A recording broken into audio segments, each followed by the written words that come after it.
Exercise starts. Such illegal and unlawful acts against all established international norms signify the lame intent of Indian Army to target not only innocent civilians residing along the line of control but United Nations peacekeepers as well. This act only goes to show Indian Army complete disregard to principles to show Indian Army complete disregard to principles enshrined in the United Nations Charter.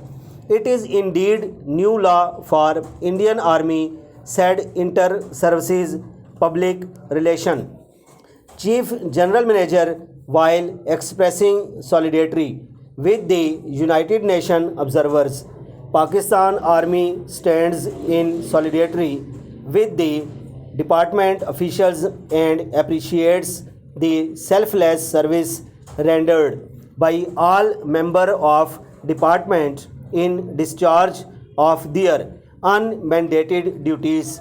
He tweeted to Inter Services Public Relation Chief while giving details of the incident, said the vehicle was carrying two members of the United Nations military observer groups for India and Pakistan towards Polas village, where they had to interact with the victims of ceasefire violations by trying the Indian Army.